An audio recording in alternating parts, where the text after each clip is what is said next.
Welcome all junior employees, assistant to the detectives, and assistant detectives to the overviews of the Anti-Strangling Task Force.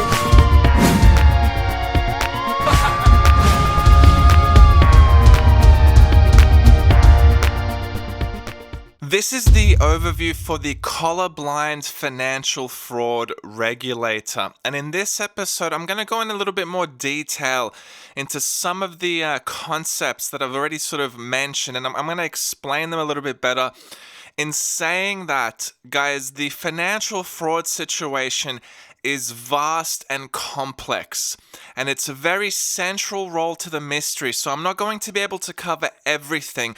I'm going to cover some of the primary aspects of this mystery, and it'll start to open up your eyes a little bit as to how much fraud is really going on in this office, and who and how Dwight is actually going about fulfilling his financial objectives. So to get straight into it then, the first concept I want to bring to your attention is this concept of starting your own paper company. This is a repeated motif in the show, and we see this happen on a number of occasions. Most notably, we have the Michael Scott paper company. Michael Scott goes and starts his own paper company when Charles Minor comes in and ruffles too many of his feathers. We also have Dwight threaten to start his own paper company. When the Michael Scott paper company is bought out, Michael refuses to give back the clients to the sales guys, so Dwight threatens with the other salespeople to start his own paper company. Oh, we gotta be deadly serious. We'll start our own paper company. The Schrute, Bernard, Lappin, Vance, Stanley Paper Company. We also have Big Red Paper Company. Andy goes and pinches that big client when Robert California closes the branch during his wine and cocaine binge. Andy jumps into his car, runs to the client, and effectively starts his own paper company, the Big Red Paper Company. More interestingly is Creed. If you remember when Creed stands in as the temporary manager, he asks to be connected to Dunder Mifflin Scranton's biggest client. Pam ends up taking the call. She obviously feels that this responsibility shouldn't fall to her, but she takes the call and they don't connect Creed to the large client. But the conversation he ends up having with Pam is about pinching a few chumps because he's going to start his own paper company on the side. Get me our biggest client on the phone right this instant. FYI, I'm starting my own paper company. Looking to poach some chumps. You in? Yes. Cool. Let's keep that on the QT, okay? I don't want you to be a dead mama jamma. Now, I've already mentioned that Creed is Dwight's adopted father, so this starts to open up the image of one element of this financial fraud, which is starting one's own paper company. Now, before I continue, I also want to put in this list Prince family paper. And the concept that's being communicated to us there is the concept of a family-run paper company. Now, when we factor into account that Creed is Dwight's adopted father, Kevin is Dwight's adopted brother, I'm not going to touch on the exact relationship between Dwight and Angela yet, right? But what we have effectively is nepotism playing a great role in Dunder Mifflin Scranton, and the concept being communicated to us there is about a family-run paper company. Now, back to the concept of starting one's own paper company. This is a repeated motif. It's a very strong motif, and what's really being suggested here is that Dwight is running his own paper company on the side, and that it plays a central role to the Scranton Strangler mystery. In the case of the types of paper companies we've covered, they're all about supplying the end user, or supplying businesses or customers that require paper in their operations. And I want to make sure I get the point across that that's not the only type of paper company being run in this example. It's just one of Dwight's many money laundering businesses, which I'm going to get to a little bit later in this overview. Now, elements that would support this concept is the idea of customer theft. When Michael Scott starts the Michael Scott Paper Company, the Dunder Mifflin sales guys later accuse Michael of having stolen those clients. When Dwight is battling the computer during the Dunder Mifflin Finity couple of episodes, he ends up calling leads that he stole from Staples, right, in order to beat the computer. So we already have one, outright unhidden example of Dwight stealing customers, right, from other companies. This concept of stealing leads or customers is also reinforced in the leads episode.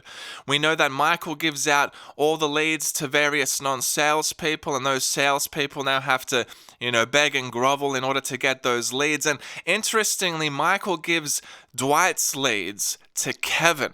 And we're going to discuss that in more detail during that episode. But Kevin ends up saying that he put them in the trash and they've disappeared. When you start to put the picture together, guys, that Kevin is actually Dwight's adopted brother that is in on the financial fraud. Dwight has stolen sales leads previously from Staples. And on top of that, Glenn Ross is one of the movies mentioned in one of the deleted scenes. ABC, always be closing. Glenn Ross. Hey, give me the Glenn Ross leads. And a big part of that plot or narrative is the leads, being good enough to call the leads, and the leads end up getting stolen in the final parts of that movie. When you start to put this picture together, what we ultimately have is an image of Dwight stealing sales and funneling them into a parallel run paper company, his own paper company. So strongly linked to this concept of starting your own paper company is the coupled concept of also stealing customers. These two things can't be separated. They both work hand in hand. So it's not as simple as I'm just going to start a paper company on the side. It involves the funneling of Dunder Mifflin business, and also in the case of the Staples leads, also Staples customers into Dwight's parallel paper companies. So in those examples I've mentioned, and as I mentioned earlier, they're examples of companies selling to the end user, right? Selling to customers or businesses that require paper in order to consume paper. But I don't believe this is the only type of business that Dwight is running on the side. I also believe that Dwight is supplying paper to Dunder Mifflin. Now, we know both from a deleted scene and the Diabolical blog that Dwight openly admits to purchasing his own paper, and that he does this in order to pip Jim in the sales figures. And the Diabolical blog, which is obviously something that the Wolf Emergency Response Team will be looking at in more detail, tells us that he has so much paper that he builds a paper silo, right? So I don't think this is just paper that is bought from himself. I think there's a strong possibility that a lot of this stock is also stolen. I'm not really going to touch on the stock theft in this overview, right? But the main point thus far is that Dwight has a significant amount of paper on hand. And the way that I believe he offloads it is by supplying it back to Dunder Mifflin. One thing that supports this premise is something that's often been referred to as a plot hole in the show. And just on the point of plot holes, in my 4 years of studying the show, I've come to the conclusion that there are little or next to no plot holes in this show. Everything can be explained by the Scranton Strangler mystery. And to give you an example of that, I want to reference a hammer mill and the supply of paper to Dunder Mifflin by hammer mill. So we find out in the episode Paper Convention, Michael and Dwight go to the paper convention, and Michael ends up negotiating a supplier contract with hammer mill. And obviously the other, Jan and Josh and everybody else there is quite impressed that finally they're able to be supplied by hammer mill and are able to sell hammer mill products. Now, in a later episode, in the ethics episode, we find out from Meredith that she's been sleeping with a hammer mill rep for the last 5 years in return for discounts on paper supplies and also steak coupons. Have you guys ever met Bruce Myers, the Scranton rep for Hammermill? Bruce! Well, for the past 6 years, I've been sleeping with him in exchange for discounts on our supplies and Outback Steakhouse gift certificates. Jackpot. Now, before I talk about the paper, I haven't gone into too much detail thus far in any of my videos around the meat motif, right? But immediately we have another link to steak and meat, which is a motif in the show. So immediately that raises alarm bells for me. But all of a sudden, we now have a situation where a paper supplier was in fact supplying Dunder Mifflin over the 5 years. Now, I think it's safe to say that Michael was talking to the Hammermill rep. So the question is now raised, well, who was supplying Dunder Mifflin in the last 5 years if that particular individual or sales rep is not a Hammermill rep? Is it actually a plot hole, guys? Everybody has said it's a plot hole. Is it? Or is it the fact that Dwight has been feigning or pretending to be Hammermill and supplying Dunder Mifflin with the paper that he's been buying from himself in significant large quantities to the extent that he has to build a paper silo? These are the questions that this team needs to be answering. And in my view, that is not a plot hole. What we actually have is Dwight committing some element of identity theft, which is another motif in the show, but he's pretending to be Hammermill and he's offloading his paper and supplying Dunder Mifflin. Those questions around who that individual is raised a number of times in the show outside of that ethics episode, and I'm not going to touch on that today, but who is Meredith sleeping with? Why are they getting steak coupons? Where's the steak supplied from? I want to know that as well. Right, but this is what I mean by there are no plot holes. I believe that can be explained by Dwight's financial fraud. He's not only selling paper to customers stolen from the business, he's also selling back the paper he buys and steals back to Dunder Mifflin. By now you should realize there's significant evidence, based on motif and plot and various things that happen in the show that really point us in the direction of starting your own paper company and the various frauds that surround that. Now, part of this team's responsibility is to work out how exactly this is all occurring, right? In the Diabolical blog, Dwight mentions that he has the, accounting prowess of a Fortune 500 comptroller. Right, so we're basically being told that the level of sophistication here is very, very high. How does he remain undetected? Right, there's good reasons to believe by the fact that, he never goes to prison, the company's never really audited, right? And, no major suspicions ever seem to be raised at a corporate level of what's going on there. Although, obviously we have the episode where David Wallace is curious how is Dunder Mifflin Scranton doing so well when all the other branches are doing so poorly. Right, so there's little clues like that, but no one ever seems to be completely across it. Except for, I believe, Michael. And one of the elements of this is, he has office papers in his garage. He tries to avoid stock take or inventory, as they say in America. He tries to avoid inventory and goes to Jamaica. Well, you can't today. We're doing inventory. Inventory's at the end of December. We couldn't do it without you, so we postponed.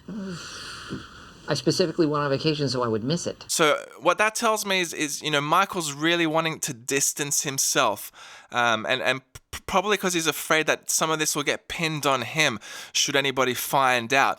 He also has the big clients, the company's 10 biggest clients. He keeps those files in his office. They're not given to any of the salespeople, right? So I firmly believe Michael actually knows, and not only that Dwight's a dangerous character, but I think he knows that the numbers are being cooked in his office. Now, I also want to mention that these aren't the only businesses. So, we have evidence to suggest we have a paper supplier to end users. We have evidence to suggest there's a paper supplier to Dunder Mifflin.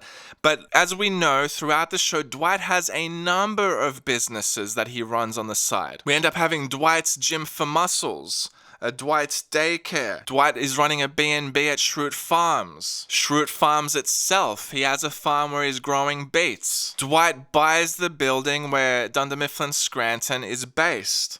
And even Hay Place, you could put Hay Place into there, which Dwight mercilessly capitalizes on every opportunity to profit. The one thing I find in common with most of these businesses is they're all the types of business that one could launder money through. Now, before I touch on the money laundering, part of recognizing that there's financial fraud in the office is to work out, well, why? And usually it's either to hide profits, to avoid paying tax, or money laundering. There's a whole list of reasons why someone might be involved in financial fraud. And one of these is definitely money laundering. And before I talk about that, I want to talk about one more business that's brought to our attention in the series. And that's the bar or pub that Kevin ends up opening. Now, I've said numerous times, and I'm going to mention again, that Kevin is Dwight's adopted brother. And that fact immediately changes the meaning of all the events that transpired around Kevin's firing and Kevin starting his own business. Now, in the episode Garage Sale, the whole office and the warehouse guys are putting all their unwanted stuff. They're holding a garage sale in the warehouse. Michael puts his blue neon beer sign up for sale, and we see Kevin walks up and he offers $200 for the beer sign. Whoa, I love her. How much for that? I actually don't know why I brought that, because it's kind of priceless. $10. No, I paid $500 for that. 200. 500. 20. 45. Get lost. Damn it. Kevin offered what I would consider a fair price for that beer sign.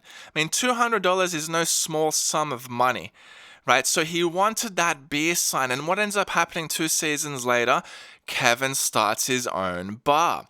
Now, what that tells us is that exit strategy was already planned years in advance. This wasn't a situation of getting fired and then thinking, oh, what am I going to do with myself now? I'll start a bar. This was planned in a very detailed manner. And another thing that supports this is Dwight firing Kevin. When Pam and Jim inform Dwight that they're leaving, right? Because they're moving state, and Pam has sold the house and they're uprooting their life and going on a bit of an adventure. Dwight ends up saying, "You can't quit. You're fired." No, don't say it. You're fired. You're both fired. Dwight, come on, don't end on a bad note. Don't be an idiot. It's for the severance. The best that I can do is 1 month for every year you've been here. That's the max. And then he tells them that he's able to then pay them severance 1 month for every year they've been there. Now, what does that now mean for Kevin's firing? Was he really fired? Or was it the fact that Dwight lets go of his brother, his adopted brother, and is then able to pay him out a significant amount of money on his exit so he can then go and manage another business that is more than compatible with money laundering, being a bar, the washing of money? Right? Was it really a case that he fires him, pays him out a nice lump of money, and then goes and manages another one of their money laundering operations? See, everything starts to fit into place. And just on that point, Kevin goes from being fired to basically reading out a Bible verse at Dwight's wedding. Out of all the people, not even Michael Scott is in that position. It's Kevin. Kevin is in that position. Why? Because he's his adopted brother. Right, so I wanted to mention a little bit around that money laundering, how Kevin's business is also linked into that. But what exactly are they washing money from? Now, I believe it's drugs. I don't think it's the only thing. I mean, there's obviously theft of stock going on, I believe, as well, and that'll have to be touched on another time. But drugs form an incredibly strong motif in the show. And the primary drug, not the only one, but the primary drug in question, I believe, to be the cultivation of commercial quantities of marijuana. We find out in the hostage episode, the Pizza by Alfredo episode, the delivery driver, teenage delivery driver, says that Dwight grows crappy weed. Yeah, I know that guy. He's that farmer that grows really crappy weed. Now, fair enough, it's crappy, but Dwight does grow hemp on his farm. We also find out that Dwight's supposed blood brother, who we see in season 9, grows medicinal marijuana. I am now in the business of pain management, or the smoking of pain management. I can't stand the fact that Jeb is a pot farmer. In the episode Drug Testing, the accusation is that somebody has had a joint of weed, and I can name a whole dozen references to weed and getting high, and it's a strongly repeated motif throughout the show. I'm not going to list all the examples. As we cover each episode, I'll point them out, right? But I'm convinced that marijuana, not the only drug, but marijuana strongly is linked to this money laundering. So they're selling the drugs, right? And then they need to wash that money. Now, other conceptual elements that relate to this crime include the mafia. We have references, obviously, whole episodes based around the mafia, with John Grady, and we have references to triads and the Yakuza as well. China is mentioned. I mean, Creed speaks Chinese, which is something we're going to be looking at in detail, right? But perhaps there's the exportation of drugs or the importation of drugs involved. We have numerous references to cocaine and crack cocaine as well. We have references to crystal meth, and we also have references to alcohol. Look, this is probably a weaker part of the money laundering side, but I want to put it in there as well, because ultimately alcohol is a drug, right? And there has been a history around alcohol being a prohibited substance, and I want to put it in there as well. But you can see we have certain concepts that start to build a picture of a vast and complex financial fraud operation. It's not as simple as simply, buying some paper from himself and then selling it back to the company. There are multiple angles, there are multiple businesses, there are multiple fronts and multiple people involved. Now guys, because it's so vast and challenging, this part of the mystery, this is why we have the colorblind financial fraud regulator. And unfortunately in this episode I can't touch in the same detail on every single element of this financial fraud, but I want to list a couple that I've already mentioned. Insider trading is referenced, and we even see in the shareholders meeting episode, we see that the stock price is collapsing, and that would provide an opportunity perhaps to short the stock and to use that insider information to one's advantage to execute various trades. Embezzlement is a part of the mystery. Theft, I've already said the theft of sales and the theft of stock. Moles, this concept of inside men and women that are working in other offices and in corporate. It's a really important thing. It provides us with an understanding of how far Dwight's tentacles reach throughout the organization. Nepotism.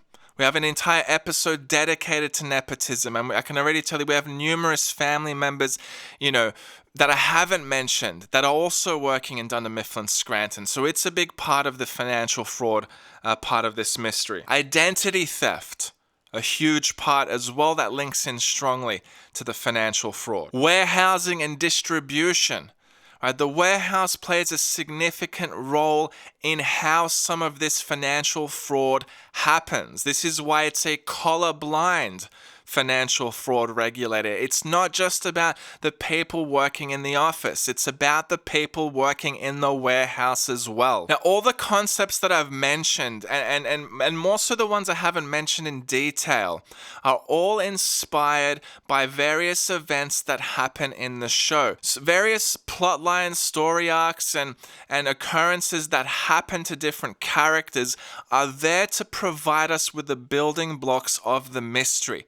Right, so all these concepts I've shared in this overview are all concepts that are brought to our attention throughout the show. The other thing that we need to be mindful of, guys, is the fact that not only is this fraud occurring, but it is occurring successfully. Right? Dwight buys the building. He pays off his 30-year mortgage on the farm early. Right, he starts additional businesses. It seems very clear that Dwight is doing significantly well financially. So it's not just about the fact the fraud is going on. It is successful. And I think that's really important to recognize. This isn't an attempt at financial fraud. This is a lubricated, professional, criminal syndicate of an operation which is highly successful and is bringing in a significant amount of profit to all the people involved. So guys, this is the conclusion of the overview. There's going to be a lot happening within this particular team because, as I've mentioned, the financial situation is complex and it is vast. It is not limited to one or two elements. There are so many different concepts that feed back into this particular task force, which ultimately brings me to the assignment for this task force. And I'm going to sum it up very, very simply. Your assignment is as follows. A, to crunch the numbers, all of them. B, expose the fraud. We want to know in detail, how is this operation working?